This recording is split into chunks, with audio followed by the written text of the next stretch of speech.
본문 읽겠습니다. 룻기 1장 8절에서 18절 우리가 다 같이 읽겠습니다. 시작. 그때 나오미가 두 며느리에게 말했습니다. 너희도 각각 너희 친정으로 돌아가거라. 너희가 그동안 너희 죽은 남편과 또 내게 잘해 주었으니 여호와께서도 너희에게 잘해 주시기를 원한다. 여호와께서 너희로 하여금 다시 남편을 만나 그 집에서 각자 편안하게 지낼 수 있게 해 주시기를 바란다. 그러고 나서 나오미가 두 며느리에게 입을 맞추자 그들은 흐느끼면서 나오미에게 말했습니다. 우리는 어머니와 함께 어머니의 민족에게로 가겠습니다. 그러나 나오미가 말했습니다. 내 딸들아, 집으로 돌아가거라. 왜 나와 함께 가려고 하느냐? 너희 남편이 될 만한 아들이 내게 더 있기라도 한다면 모를까? 내 딸들아, 집으로 돌아가거라. 너는 너무 늙어서 들이지도 못한다. 만약 오늘 밤 내게 남편이 생겨 아들을 낳는다고 해도 그 아들이 자랄 때까지 너희가 기다리겠느냐? 너희가 그런 것을 바라고 재혼하지 않고 있겠느냐? 아니다. 내 딸들아, 여호와의 손이 나를 치셨으므로 내가 너희를 생각하면 정말 마음이 아프구나. 이 말에 그들은 또 흐느껴 울었습니다. 그러고 나서 오르바는 시어머니에게 입맞춤을 했습니다. 그러나 룻은 시어머니를 붙잡았습니다. 나오미가 말했습니다. 보아라, 내 동서는 자기 민족과 자기 신들에게 돌아갔다. 너도 내 동서와 함께 돌아가거라. 그러나 룻이 대답했습니다. 자꾸 저한테 어머니를 떠나거나 어머니에게서 돌아서라고 하지 마십시오. 어머니가 가시는 곳이면 저도 갈 것이고 어머니가 머무는 곳이면 저도 머물 것입니다. 어머니의 민족이 제 민족이며 어머니의 하나님이 제 하나님이십니다.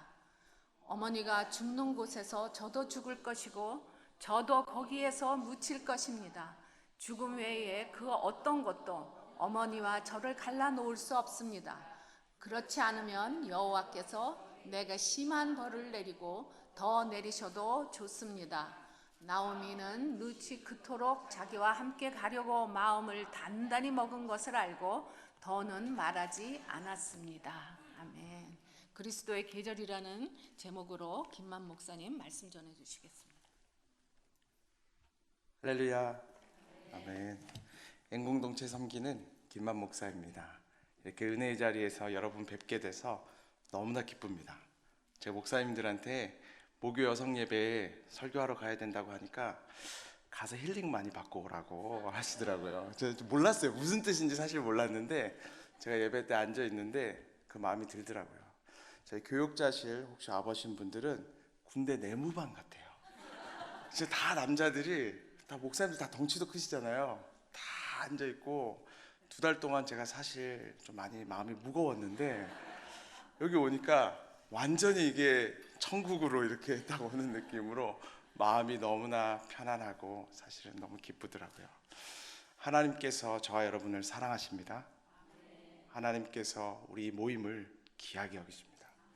그리고 하나님께서 이 자리에 함께 계신 줄로 믿습니다. 제가 잠깐 기도하고 말씀 나누겠습니다. 할렐루야. 하나님 아버지 감사합니다. 연약하고 죄 많고 부족한 저희들을 이 자리에 불러주셔서 감사합니다. 주의 음성을 듣고 이 앞에 나왔습니다. 우리의 영혼이, 마음이, 우리의 중심이 여호와 하나님을 바라보고 있습니다. 우리의 마음의 문을 활짝 여오니 예수 그리스도의 보혈의 은혜가 우리의 심령 가운데 온전히 흘러가게 하여 주시고 그 보혈이 흘러간 자리자리마다 성령께서 친히 임하여 주셔서 새 힘을 허락하여 주시고 말씀하여 주시고 일어나라 명하여 주시고 오셔서 더욱더 뜨거운 믿음의 신앙인들이 우리 모두가 되어줄 수 있도록 하나님 역사하여 주시옵소서. 자유케 하시고 평강케 하시는 주 예수께서 오셔서 주인이 되어 주시옵소서. 감사드립니다.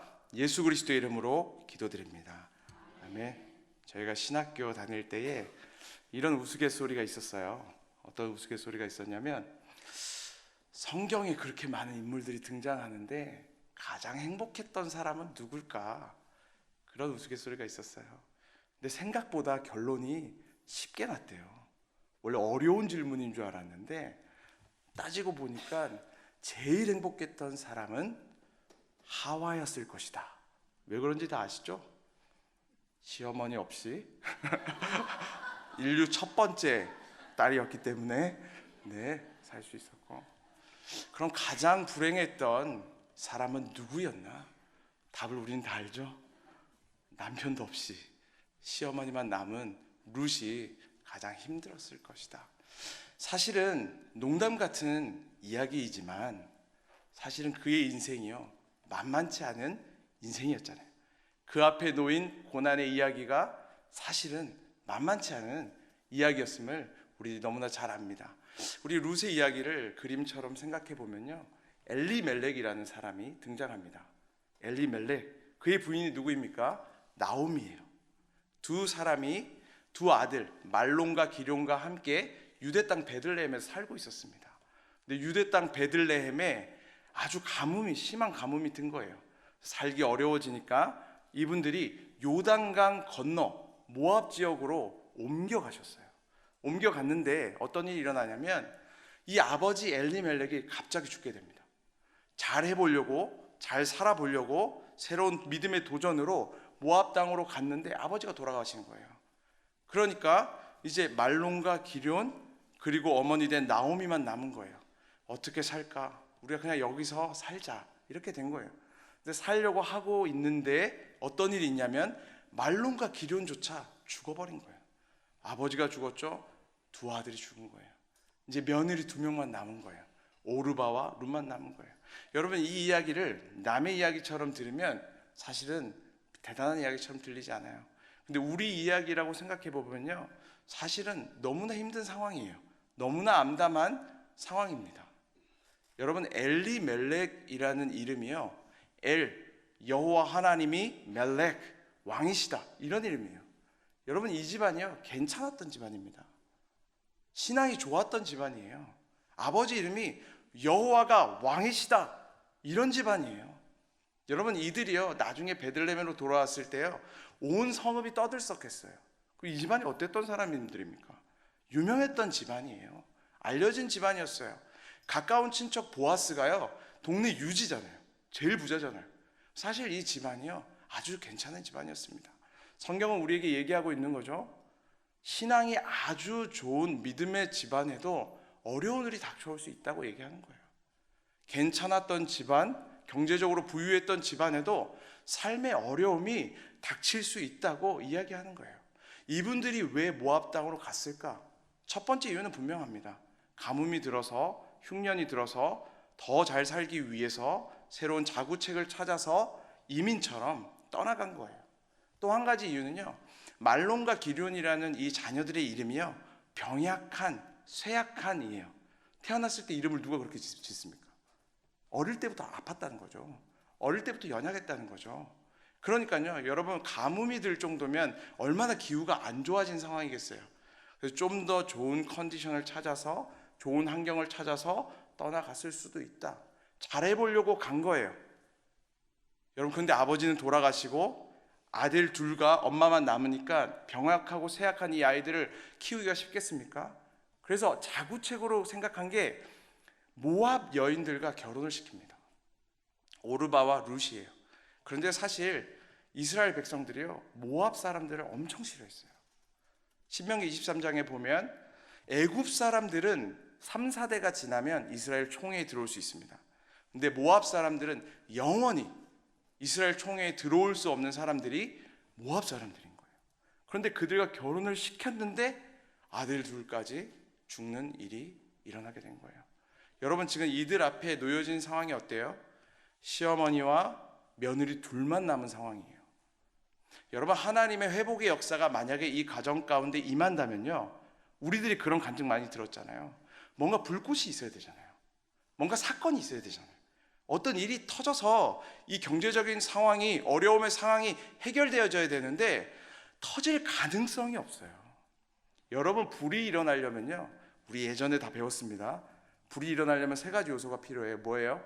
탈물질이 있어야 되고, 종이 같은 거 탈물질이 있어야 되고, 산소가 있어야 되고, 발화점 이상의 온도가 필요합니다. 세 가지 요소가 있어야 불이 나는 거예요. 여러분, 이 세상에서도요, 뭔가 세상적인 일이 일어나려면요, 뭐가 맞아야 터지는 거죠. 근데 시어머니와 며느리가 며느리랑 무슨 뭘 합니까? 가정이 아니잖아요. 어머니와 시어머니와 며느리 둘이 어떤 새로운 일을 일으키겠어요? 마치 이거는요, 맞지 않는 블럭을 손에 들고 있는 거랑 비슷해요. 이게 맞는 블럭이라면 1000개짜리 블럭이라도 2000개짜리 블럭이라도 하나하나 맞춰가면 되죠. 근데 내가 손에 들고 있는 블럭은 네모 모양인데 지금 맞춰 넣어야 되는 곳은 세모 모양인 거예요. 끼워 넣을 수 없게 돼 있는 거예요. 이거는 말이 안 되는 일이에요. 그러니까 나오미가 이 며느리들한테 얘기한 게 무엇입니까? 너희는 이제 너희 땅으로 돌아가라고 얘기하는 거예요. 너희는 너희의 부모님한테로 돌아가고 나는 내 땅으로 가고 우리 각자 이제 헤어지자. 여러분, 이게 그냥 나온 얘기가 아닙니다. 블럭이 서로 맞지 않으니까 차라리 헤어져서 각자 맞는 블럭을 찾아가는 것이 이성적인 거죠. 새로운 길을 찾아가는 것이, 이 길밖에는 우리는 없다. 여러분, 그 질문 앞에서요, 이 두 며느리가 할 수 있는 것은 두 가지 중에 하나입니다. 첫 번째는요, 떠나가는 것이고요. 두 번째는요, 시어머니를 따라가는 거예요. 첫 번째 며느리는 떠나갔고요. 우리가 두 번째 며느리 루스 이야기는 우리가 다 압니다. 어떡하죠?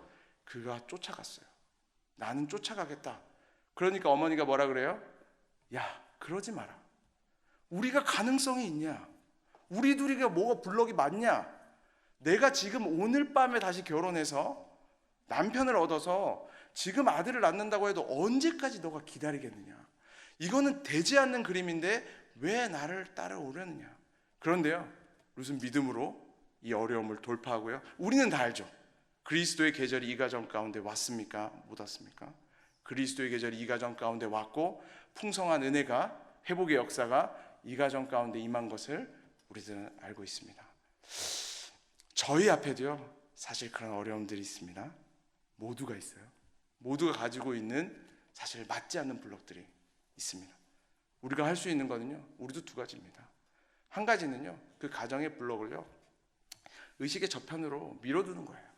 그냥 이건 없는 거다. 사라지지 않지만 밀어두는 거예요. 또 한 가지는 뭐예요? 그 블럭을 손에 들고 만왕의 왕이신 예수 그리스도 앞에 나아가는 거예요. 그러면요, 여러분 중에 경험하신 분들이 있으실 거예요. 하나님께서 그걸 만지시고요, 맞지 않는 블럭을 맞지 않는 곳에 끼워 넣으십니다. 그것이 바로 그리스도의 계절이고 부흥의 역사입니다. 저 여러분의 삶 가운데 그런 일들이 충만히 일어나게 되기를 주님으로 축복합니다. 몇 가지 본문에서 볼 텐데요, 그런 그리스도의 계절이 오기 위해서 오늘 본문은 우리의 언어와 말이 중요하다고 이야기합니다. 우리 8절과 9절을 읽어보겠습니다. 8절과 9절입니다. 시작. 그때 말했습니다. 너희도 각각 너희 친정으로 돌아가거라. 너희가 그동안 너희 죽은 남편과 또 내게 잘해 주었으니 여호와께서도 너희에게 잘해 주시기를 원한다. 여호와께서 너희로 하여금 다시 남편을 만나 그 집에서 각자 편안하게 지낼 수 있게 해 주시기를 바란다. 그리고 나서 나오미가 두 며느리에게 입을 맞추자 그들이 흐느끼면서. 사랑하는 여러분, 우리의 가정에요, 그리스도의 계절에 오기 위해서요, 우리의 입술이 변해야 됩니다. 우리의 입술이요, 긍정적인 말을 하고 축복된 말을 하고 하나님을 신뢰하는 믿음의 선포가 우리의 입술에 있어야 된다는 거예요. 여러분, 우리가요, 습관이 있어요. 어떤 습관이 있냐면 실제로 일어나는 일보다 더 부정적으로 말하는 습관이 있어요. 그리고 실제로요, 그게 사랑하는 사람들한테는 더 그래요. 저희도 그런 일 있잖아요. 저희 어릴 때 보면 이렇게 친구네 집에 놀러 가보면 친구들 중에 정말 학교에서는 아주 나이스하고 너무 친절한데 집에서 이렇게 가족들한테 말하는 거 보면 깜짝깜짝 놀랄 때가 있어요. 막 너무 험하게 심하게 얘기하는 거예요. 그런데요, 그게 왜 그렇습니까? 사실은 어떻게 보면 자연스러운 거예요. 너무 사랑하는 사람들이니까 그렇죠. 우리가 남들한테 그렇게 화나지 않잖아요. 우리가 사랑하는 사람들한테 더 화나잖아요. 왜요? 가까이 있고 내가 사랑하니까. 그런데요, 오늘 본문을 자세히 보면요, 나오미가요, 이 두 며느리한테 하는 말들이요, 얼마나 복된지 모릅니다. 그의 입술이 얼마나 복받을 만한 입술인지 몰라요. 지금이요, 자기 아들들 다 죽었다니까요. 여러분 잘 생각해 보세요. 우리 일이라고 생각하고, 모압 여인들을 며느리로 드릴 때요, 마음에는 조금 찝찝했을 거예요. 누구나. 하나님이 싫어하신다고 했어요. 모압 사람들이랑 결혼하지 말라고 했어요.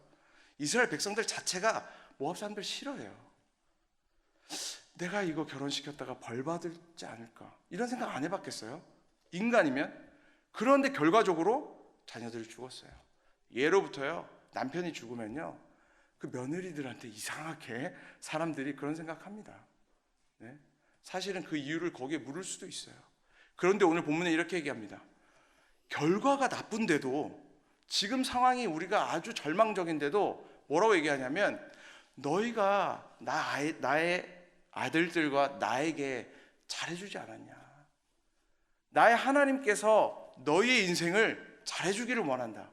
여러분, 이 잘해준다는 말이요, 헤세드예요. 헤세드. 원문으로. 헤세드가 무슨 뜻이냐면, 하나님께서 하나님의 자녀들 이스라엘에게 언약적인 사랑을 얘기해요. 언약적인 약속, 언약적인 축복을 얘기해요. 사실은 모압 사람들한테 얘기하는 게 아니에요.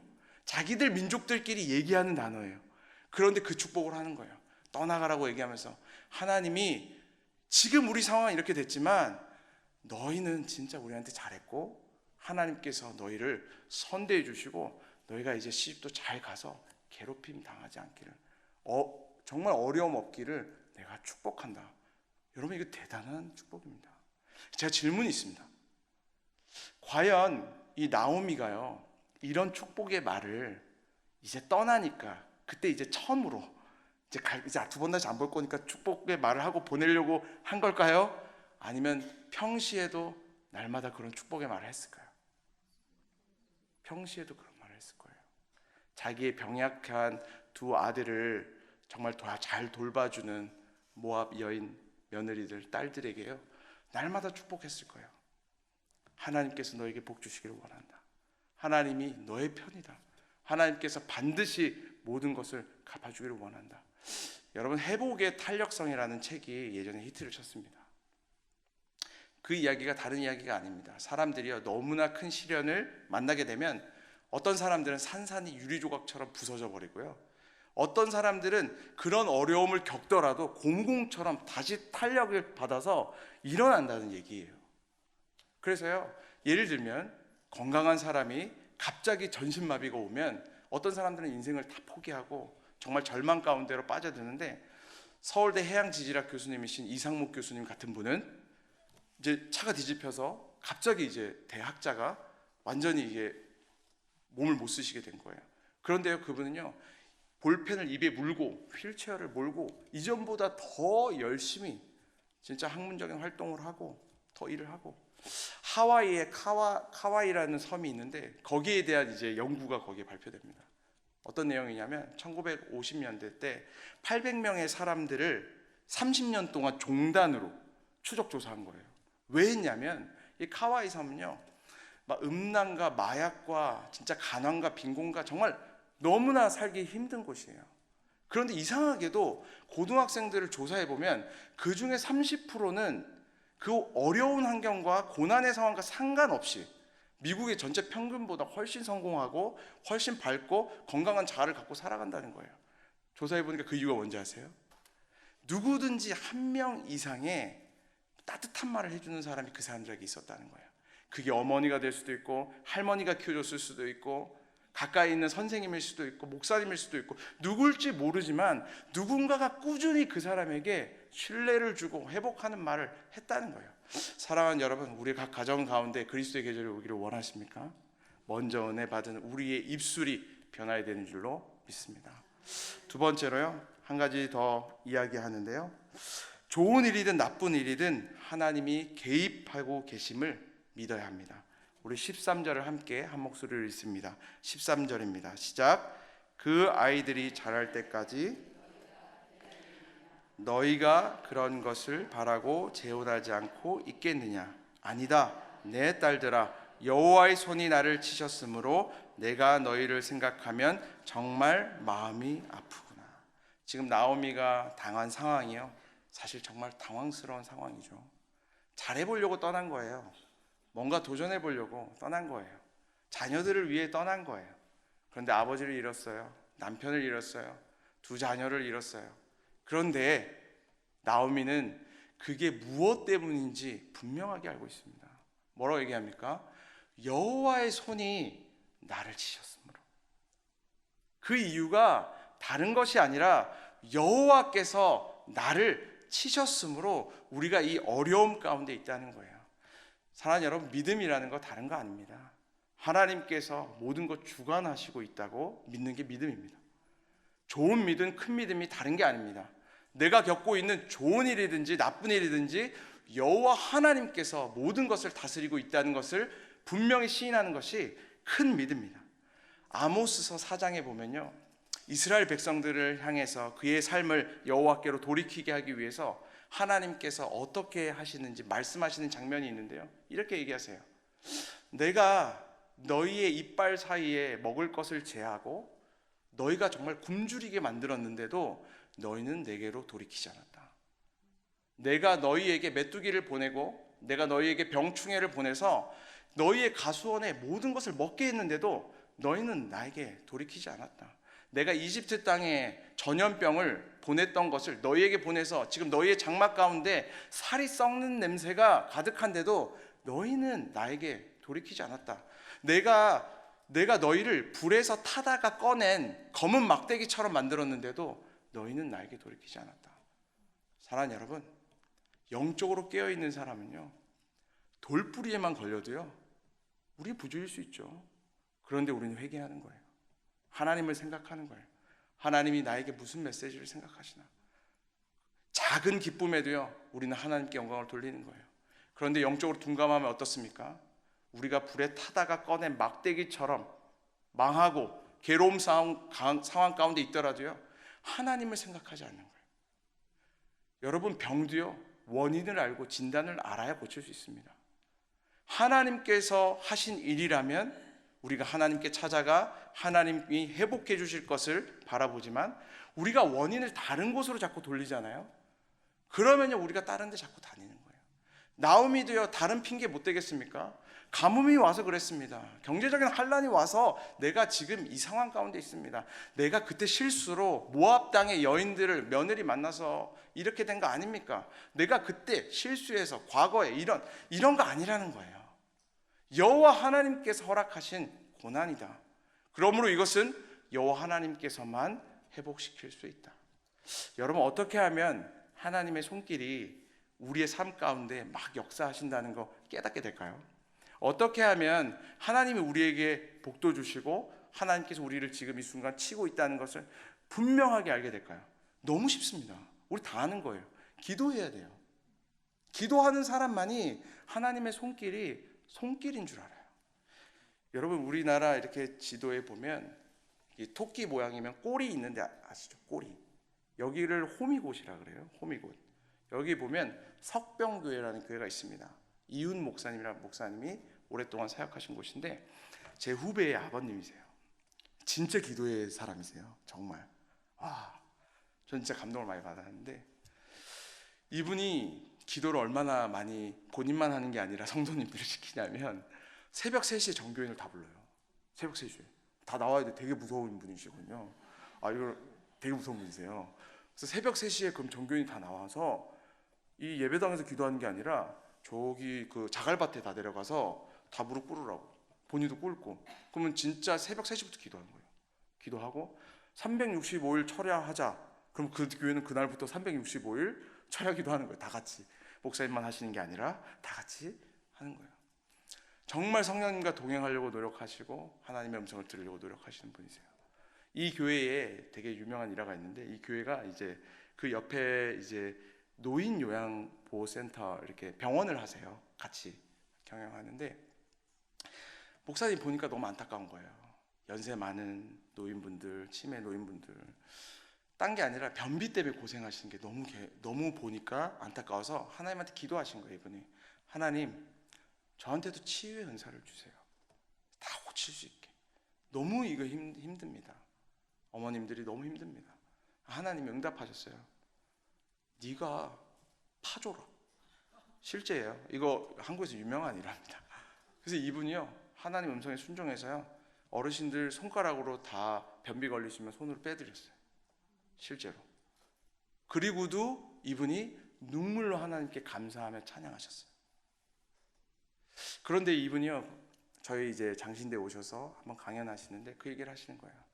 여러분, 가끔 보면 이게 예수전도단이나 이런 청년들 보면 이렇게 거지 전도하는 거 아세요? 최소한의 돈으로 한국에서 이렇게 하나님께 기도해서 이 공동체가 자로 가라 그러면 자로 가고 우로 가라면 우로 가서 복음 전하는 거예요. 그래서 이제 돈이 없으니까 이제 교회에 보통 이제 자죠. 시골 교회에 연락해서 자고 하는데, 어느 날 그런 이 한 팀이 호미곶에 왔다가 이제 다 마치고 마지막 날을 이 석병교회에 오게 된 거예요. 왔길래 이렇게 얘기했대요. 재워주겠다고. 여기 교회니 이게 병원도 있고 그래서 샤워 시설도 너무 잘 돼 있고 재워주겠다고. 그러니까 일단 씻고 우리 잠깐 미팅을 갖고 그리고 자러 가라고. 그래서 씻고 나온 다음에 이런 작은 룸에 이제 청년들을 앉혀놓은 거예요. 얼마나 보기에 사랑스러우셨겠어요. 이 목사님이 이 전도하러 여기까지 포항까지 왔으니까. 이렇게 얘기했대요. 첫 마디에, 내일 아침에, 오늘 잘 자고 내일 아침에 잠을 깨면 내가 포항에서 제일 맛있는 회를 사주겠다고 그랬는데, 그 말이 끝나자마자 이 청년들이 와, 진짜 월드컵 우승한 것처럼 이분이 놀란 거예요. 이거 회 사줄 수도 있는데 얘기를 했는데 할렐루야 막 이 친구들이 막 뛰어다니고 막, 그래서 목사님이 놀래가지고 왜 그러냐고, 회 사줄 수도 있지 왜 그러냐고 그랬더니 자초지종을 얘기하는 거예요. 뭐라 얘기하냐면, 본인들이 이제 오늘 이제 호미곶에 마지막으로 와서 바닷가에서 이제 마지막 예배를 드린 거예요. 그 앞에서 이제 우리가 전도 이 길을 다 마치고, 근데 이게 거기가 바닷가니까 자기 팀만 와 있었던 게 아니라 딴 팀들도 와서 이제 마지막 예배를 드리고 있는 거예요. 예배를 드리는데 이제 기도를 다 마치고 난 다음에 한 형제가, 그 팀원 중에 한 형제가 하나님이 기도하는데 얼마를 우리 팀의 재정 중에 저기서 기도하고 있는 팀에 주라고 하십니다. 했더니 딴 형제, 나도 그 얘기를 하나님 하셨다, 나도 그 얘기를 나한테 하셨다고 하니까, 그러면 재정을 맡은 누나가 마음이 어려워지는 거죠. 그러니까 그쪽을 쳐다본 거예요. 쳐다보니까 재정을 맡은 누나가 좀 마음이 어려워졌지만 확인해 보니까 그 돈만큼이 딱 남은 거예요. 그래서 그 돈만큼을 주려고 하는데 이 재정을 맡은 누나가 이 동생들을 데리고 이걸 오면서 내가 어떻게든 아껴 써서 마지막에는 회를 사 먹여서 보내려고 그 돈을 딱 모아놓은 거예요. 근데 그거를 이제 얘기를 하고 줬는데, 마지막 교회에 갔는데 목사님의 첫 마디가 포항에서 가장 맛있는 회를 사주겠다니까, 이거 하나님의 역사인 거잖아요. 그러니까 난리 난 거죠. 여러분, 그게 만약에 기도하지 않았으면요, 그냥 회도 그냥 회일 수 있는 거예요. 그냥 목사님이 사주신 감사하다, 이걸로 끝날 수 있는 거예요. 여러분, 이분이 또 얘기하시는데, 하루는 이제 밤에 교회 혼자 계시는데 그 노숙인 분들이 한 6분이 그 병원 교회로 찾아오신 거예요. 찾아오셔서 자기들 여기 재워달라고. 그래서 이분이 이제 그 안전에 문제가 있잖아요. 근데 이분도 덩치가 크시고 무섭게 생기셨어요. 이분이 일부러 악수를 세게 하셨대요. 약간 좀 기를 죽인다고, 이제 사고 치지 말라고 악수를 딱 하면서, 당신은 1번에 가서 샤워하고 2번 샤워부스 6번까지 다 샤워하고 다시 여기서 만나자고 하고 다 들여보내고, 목사님이 하나님한테 기도를 하셨대요. 하나님, 제가 그래도 목사인데, 담임 목사인데 저 사람들 우리 여기까지 와서 샤워하는데 추리닝 사줄 돈도 없다고 기도를 하신 거예요. 와, 그래도 추리닝 정도는 사서 입혔으면 좋겠는데 저 더러운 옷을 또 입으면 뭐합니까? 기도를 했는데 기도가 마치자마자 누가 똑똑똑 하더라는 거예요. 그래서 문을 열었더니 예수 믿는 사람도 아니고 어떤 트럭을 타고 추리닝 장사인 거예요. 오늘 이 호미곶이랑 그 포항에 추리닝 팔러 왔는데 원래는 잘 안 팔린대요. 그 추리닝이 시골마다 돌아다니면서 파는데, 근데 그날 다 팔린 거예요. 너무 잘 팔려서 기분이 너무 좋아서 이분이 지나다가 노인 요양병원이라고 적혀 있으니까 남은 게 있으면 내가 오늘 드리고 가야겠다는 생각을 들어서 들어와서 백을 하나를 딱 꺼내더라는 거예요. 그러면서 이 목사님 몇 개 있냐고, 몇 개 남았냐고. 하나 둘 빼는데 몇 개였겠어요. 그래서 이 덩치 큰 목사님이 그 믿지 않는 그분 손을 잡고 얼마나 울었는지 모른대요. 너무 감사해서. 기도하지 않았다면 추리닝 6개가 뭐가 대단합니까? 기도 안 하면 추리닝 6개가 무슨 의미가 있어요? 기도했기 때문에 하나님께서 나를 치시기도 하시고, 나를 지금 시험하시기도 하시고, 지금 나를 통해서 회복하게 하시는 줄도 알게 되는 거죠. 사랑하는 여러분, 우리의 삶 가운데 정말 그리스도의 부흥의 역사가 다시 회복되기를 원하십니까? 기도하는 것부터 시작된다는 거예요. 제가 마지막으로 한 가지만 더 보겠습니다. 하나님께서요, 그리스도의 계절을 바라보는 우리들에게요, 각자의 십자가를 짊어져야 된다, 이렇게 말씀하십니다. 우리 15절부터 17절까지 읽겠습니다. 15절부터 17절입니다. 시작. 나오미가 자기 민족과 자기 신들에게 돌아갔다. 너도 내 동서와 함께 돌아가거라. 그러나 룻이 대답했습니다. 자꾸 저한테 어머니를 떠나거라 돌아서라고 하지 마십시오. 어머니가 가시는 곳이면 저도 갈 것이고, 어머니가 머무는 곳이면 저도 머물 것입니다. 어머니의 민족이 제 민족이며 어머니 하나님이 제 하나님이십니다. 어머니가 죽는 곳에서 저도 죽을 것이고 저도 거기에서 묻힐 것입니다. 죽음 외에 그 어떤 것도 어머니와 저를 갈라놓을 수 없습니다. 그렇지 않으면 여호와께서 내게 심한 벌을 내리고 더 내리셔도 좋습니다. 아멘. 이 대목이요, 제 생각에 그래도 시어머니들한테는 성경 안에서 가장 사랑하는 본문 중에 하나일 거고요, 며느님들한테는 사실은 가장 이해가 되지 않는 본문 중에 하나일 수 있습니다. 저는 중립이잖아요. 중립. 저는 아들이면서 남편 된 입장에서, 근데 솔직히 중립된 입장에서도 봐도 잘 이해가 안 가는 부분이에요. 뭐라 그럽니까? 이렇게 얘기해요. 어머니가 가는 곳에 나도 가고, 어머니가 머무는 곳에 나도 머물고, 어머니의 백성이 내 백성이 되고, 어머니 하나님이 나의 하나님이 되고, 어머니가 죽으시는 곳에서 나도 죽겠습니다. 5문장이거든요. 사실 중립의 입장에서 봐도 이 믿음은 도대체 어떤 믿음이지? 이 믿음은 도대체 어떤 믿음이지? 잘 이해가 안 가요. 그래서 이 모든 5개의 문장을요, 태평양 바다에다가 집어 던지면 다 가라앉는데 한 단어가 떠오릅니다. 그 단어는 바로 하나님이란 단어입니다.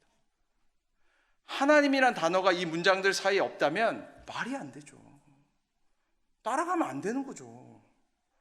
그렇게 짊어지면 안 되는 거죠. 그렇게 하면 안 되는 거죠. 그런 믿음은 있을 수 없는 거죠. 이건 이해할 수 없는 상황이죠.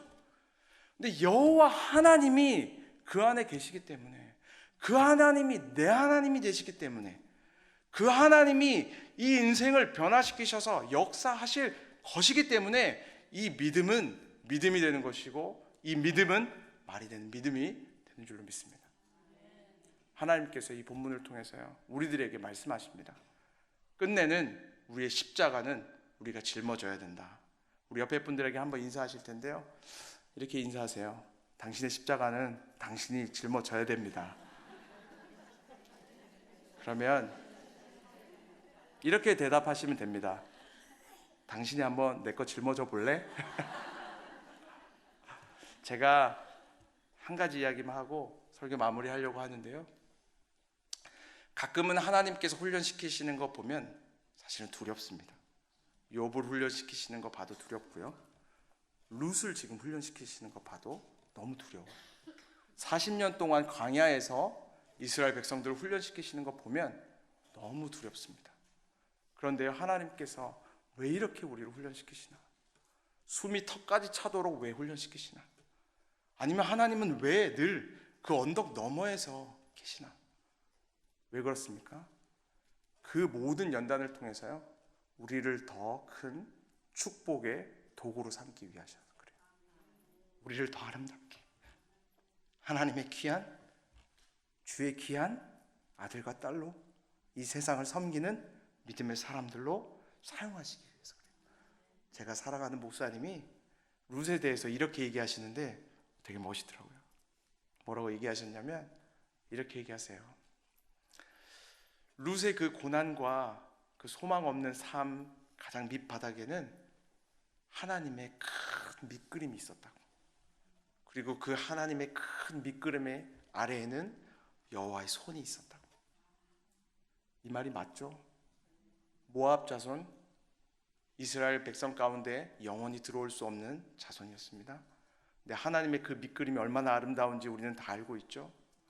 이스라엘 백성들을 구원한 다윗의 조상이 바로 룻이 됩니다. 더 아름답게는 이 세상을 구원한 예수 그리스도의 조상이 바로 룻이 됩니다.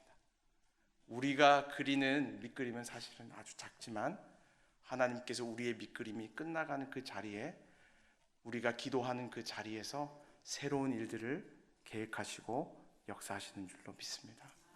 하나님께서 놀라운 일들을 저 여러분들 통해서 이루실 줄로 믿습니다.